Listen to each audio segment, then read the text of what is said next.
भारतीय संघीय लेखाकार संस्थान यानी the institute of chartered accountants of India एक संस्था नहीं है, वरन नैतिक मूल्यों की एक प्रतिनिधि है। वो नैतिक मूल्य कौन कौन से हैं? एक्सीलेंस, इंडिपेंडेंस और इंटीग्रिटी। स्वागत है मित्रों हमारे YouTube channel a deep dive by Deep Mishra में, और हम चर्चा कर रहे हैं अपने चार्टर्ड अकाउंटेंट इंस्टीट्यूट के कोड ऑफ एथिक्स के प्रावधानों के बारे में। आज कोड ऑफ एथिक्स के प्रावधानों की चर्चा करने के लिए हम चाहते हैं कि जो सीए इंस्टीट्यूट ने 3 मूल्यों को अंगीकार किया हुआ है उनको इसके साथ कोरिलेट करके आपसे चर्चा करें। वो कौन कौन से 3 मूल्य हैं? जैसे हमने पहले बताया, एक्सीलेंस, इंडिपेंडेंस और इंटीग्रिटी। एक्सीलेंस का मतलब क्या होता है? एक्सीलेंस का मतलब अपने ज्ञान को उस कोटि तक, उस स्तर तक पहुंचाना जिसको कि श्रेष्ठ कहा जाए। और श्रेष्ठ की कोई परिभाषा नहीं होती है, श्रेष्ठता की कोई स्टेज नहीं होती है। श्रेष्ठता एक लगातार काम करने का, लगातार अपग्रेड करने का एक तरीका है। क्योंकि जो चीज़ आज श्रेष्ठ है कल वो हो सकता है थोड़ा सा पीछे हो जाए। तो आप अपने आप को श्रेष्ठतम बनाए रखने के लिए अपने आप को लगातार अपग्रेड करते रहेंगे, अपडेट करते रहेंगे। और इस अपडेशन और अपग्रेडेशन के लिए सीए इंस्टीट्यूट ने सबसे बढ़िया साधन बना रखा है, और वो है सीपीई का कॉन्सेप्ट, कंटिन्यूइंग प्रोफेशनल एजुकेशन का कॉन्सेप्ट, जिसकी कंपलसरी रिक्वायरमेंट के कारण हम लोग अपने नॉलेज को लगातार अपडेट और अपग्रेड करते रहते हैं। लगातार निरंतर सीखते रहना,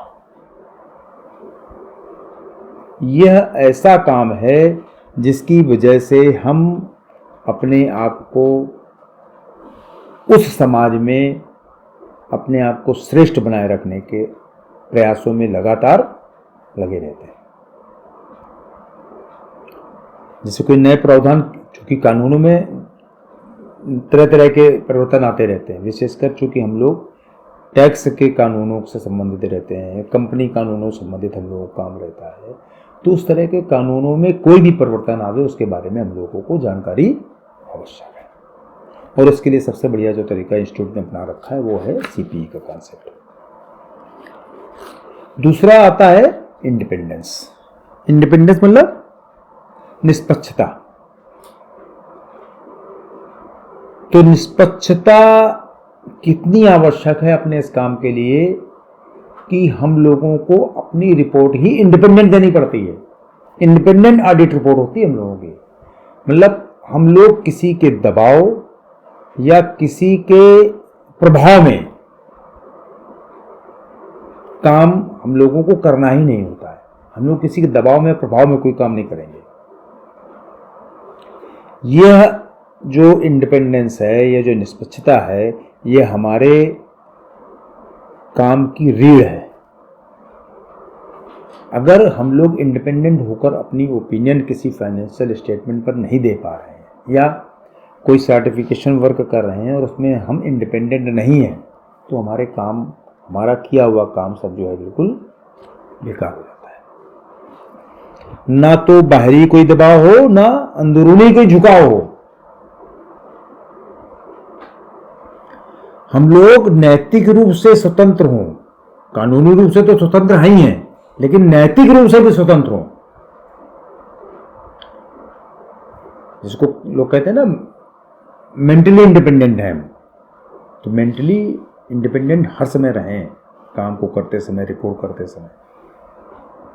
इसीलिए जितनी भी सरकारी एजेंसीज हैं, चाहे सीएजी हो, चाहे आरबीआई हो या कोई भी हो, हम लोगों की इंडिपेंडेंस पर बहुत जोर देते हैं। और वो इस बात को चेक भी करने का प्रयास करते हैं कि किसी भी तरह का कोई प्रभाव हम लोगों के कार्य पर पड़ तो नहीं रहा है,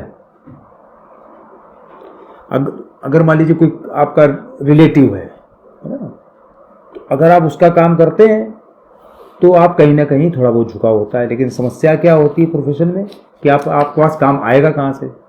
किसी न किसी परिचित के माध्यम से ही आएगा, या किसी न किसी परिचित का ही आएगा। तो आपका मेंटली इंडिपेंडेंस होना उसमें बहुत जरूरी हो जाता है। और तीसरी चीज है इंटीग्रिटी। इंटीग्रिटी का मतलब है कि सत्य के साथ खड़े रहना, सत्यनिष्ठा। अगर कोई गलत जानकारी, कोई ऐसी जानकारी आपके उस पास आ रही है जिसमें कि आपको रिपोर्ट करना है और आपने उसको रिपोर्ट नहीं किया, तो ये आपकी इंटीग्रिटी के खिलाफ है। ये आपके प्रोफेशन के भरोसे की नींव को हिलाने वाला है। किसी अनैतिक जानकारी को छिपाना यानी आचार संहिता का उल्लंघन, कोड ऑफ एथिक्स का पालन न करना, यह सबसे ज्यादा जरूरी है अपने इंस्टीट्यूट की जो प्रतिष्ठा है, अपने पेशे की जो प्रतिष्ठा है उसको बनाए रखने के